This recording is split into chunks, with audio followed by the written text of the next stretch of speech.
Dear students, today's topic of my lecture, Alternating Current, Chapter 7, Part 4. So what you have to learn in this Part 4 that you see here, LC oscillations and its explanation. So first of all, you understand what is the actual meaning of LC oscillations. So when a charged capacitor is allowed to discharge through a non-resistive inductor, means the inductor is not having any resistance, then electrical oscillations of constant amplitude and frequency are produced. These oscillations are called LC oscillations. Now, for explaining these LC oscillations, we have to consider a capacitor C which is fully charged at time t equal to 0, and now it is connected to a inductor of inductance L along with a key. When the key is closed, that is the circuit is completed, then the charge on the capacitor start discharging, giving rise to the current in the circuit. So we say that let an instant of time t, q and I be the charge and current in the circuit. Since rate of change of current, that is di upon dt, is positive, the induced EMF in inductor of inductance L will have the polarity as you can see in the diagram, that is this A point is at positive polarity, B is at negative polarity, therefore VB less than VA. Now we apply the Kirchhoff's voltage law, that is KVL, or the Kirchhoff's loop rule in this circuit. Then what we will get, the potential difference across to the plates of the capacitor, that is Q upon C, and due to the flow of current through the inductor of inductance, and induced EMF is doubled.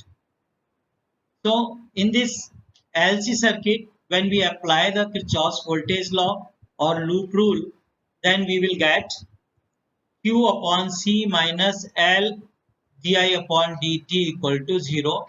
You mark this equation number 1. As you already know, the Kirchhoff's voltage rule, that is delta V equal to 0, or we can say that algebraic sum of change in potential in a closed circuit is 0. So we can say that sigma delta V equal to 0. Now, but current I equal to minus dq upon dt in the present case, because q decreases and I increases. So the negative sign here indicates that the charge q decreases. Now you substitute this value of I in equation number 1, then equation 1 becomes L. Now in place of I, you substitute minus dq upon dt. So minus minus, that becomes plus, and d upon dt within bracket dq upon dt. So it is a second derivative of differentiation of charge with respect to time. So that's why we can write like that, L d square q upon dt square plus this q upon c equal to 0. Now rearrange it, then d square q upon dt square equal to q upon LC. Mark this equation number 2. Now this equation 2 is the similar equation as you have already studied, and that for simple harmonic oscillator. So now here we know that omega square equal to 1 upon LC. So substitute this value here. In place of 1 upon LC, we can write omega square. So what you will get? Then the equation 2 becomes d square q upon dt square equal to omega square q equal to 0. That mark equation number 3. This is the similar equation, that is d square x upon dt square plus omega square x equal to 0, which is the equation of simple harmonic oscillator. So when we compare it with this equation, then what we will get? We will get omega square equal to 1 upon LC, or omega equal to 1 upon under root LC, and you can also write omega equal to 2 pi f. So from here you will get f equal to 1 upon 2 pi under root LC. This is the natural frequency of LC oscillations. So this is LC oscillations and its explanation for finding the natural frequency of LC oscillations. Now here we have to explain this LC oscillations means how the discharging which takes place in capacitor and how the energy stored in inductor of inductance L. So due to which the energy is also oscillates between L and C. So you can see here its explanation. Here we have taken at time t equal to 0 a capacitor which is fully charged and connected to an inductor of inductance L. So in this diagram A, you can see it. So at present, when the capacitor is fully charged, at that time in this capacitor there is a electrostatic energy stored, and that electrostatic energy stored in the capacitor is given by UE equal to Q square upon 2C.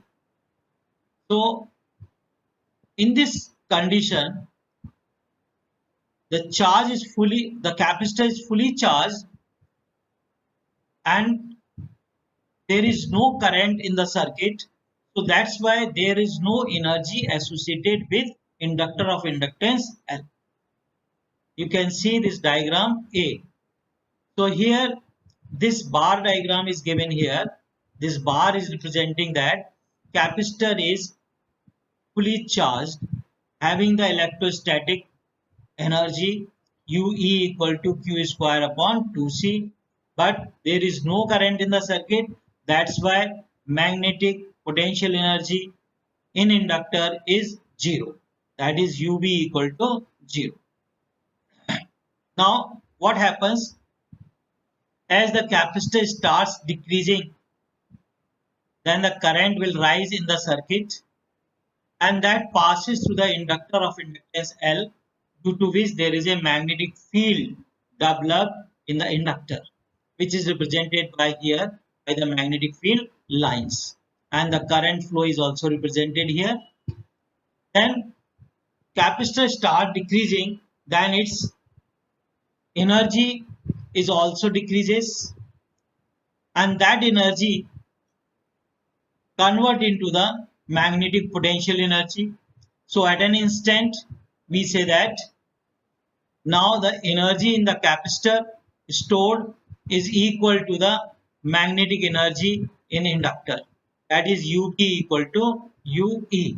You can see that both the bars are at same height. Now when the capacitor is completely discharged, that is the maximum current starts flowing in the circuit. So when the maximum current flowing through the inductor of inductance L, then the maximum magnetic potential energy developed in the inductor, and which is UB, and that we say that is UB equal to half Li square. So when we are saying maximum, then it becomes half Li max square, and the capacitor in this condition is fully discharged. Therefore electrostatic energy stored in the capacitor, that becomes 0. So you can see in the figure C,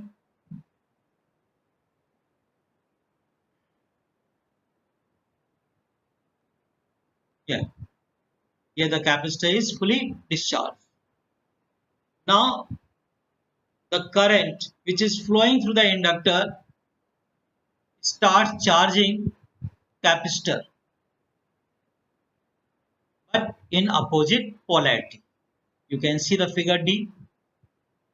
Now some of the energy get stored in the capacitor, that is now inductor and capacitor at an instant having equal energy, that is UB equal to UE, and when the capacitor is fully charged by the current in opposite polarity at that time, now the maximum energy is stored in the capacitor and the energy in inductor becomes 0. You can see the figure E. Now further capacitor starts decreasing, then the current starts flowing. Now you see that the direction of the current is in opposite as in the case of diagram B. So again the energy in the inductor that becomes equal to half Li square, and the energy in the capacitor, that is UE equal to half Q square upon C. Now finally when the capacitor is fully discharged, at that time electrostatic energy in the capacitor that becomes 0, and in the inductor magnetic potential energy that becomes maximum, that is half Li max square. You can see the figure G. Further the current starts charging the capacitor. So this process is continued, and in this process energy is oscillating between capacitor and inductor, or charge is oscillating between capacitor and inductor, or current is oscillating between capacitor and inductor. So this is called LC oscillations, and the frequency of LC oscillations is called natural frequency, which is given by f equal to 1 upon 2 pi under root LC. So this is the explanation of LC oscillations, how the LC oscillations takes place, how the electrostatic energy get converted into the magnetic potential energy, and magnetic potential energy get converted into the electrostatic energy. So this whole explanation will tell you that how the charge oscillates between L and C, how the energy oscillates between L and C, how the current oscillates between L and C. Now if LC circuit does not have any resistance, as we are saying in starting that non-resistive inductor that we have taken, and if no resistance in the LC circuit, then the amplitude of oscillations will remain constant, and such oscillations are called undamped oscillations, which you can see here in the diagram. So amplitude is constant. As the time passes, there is no change in the amplitude, then such oscillations are known as undamped oscillations. So this is the condition when we are saying that there is no resistance in the circuit. Now, but however, practically in LC circuit, there are resistance losses in the inductor and dielectric losses in capacitor. So during each oscillations, a part of originally imparted energy is used up to overcome these losses. So the result is that the amplitude of oscillating current decreases gradually, and such oscillations are called damped oscillations, which you can see here in the diagram. Gradually it is decreases. But whatever we have explained, that explanation or the discussion of LC oscillations is not realistic for the two reasons. The one is that every inductor has some resistance because it's made of some material and that material has the resistance. So that's why every inductor has some resistance.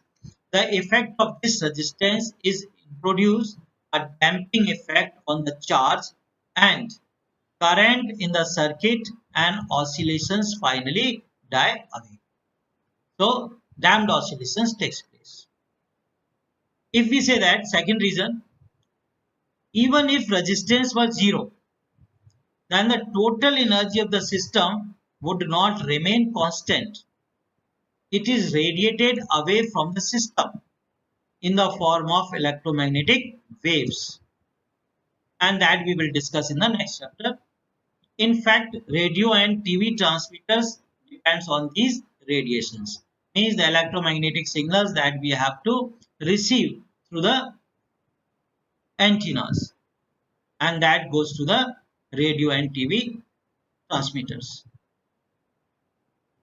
So if you like my video, then like it, subscribe, press the bell icon, stay safe, stay healthy, learn physics with my YouTube channel.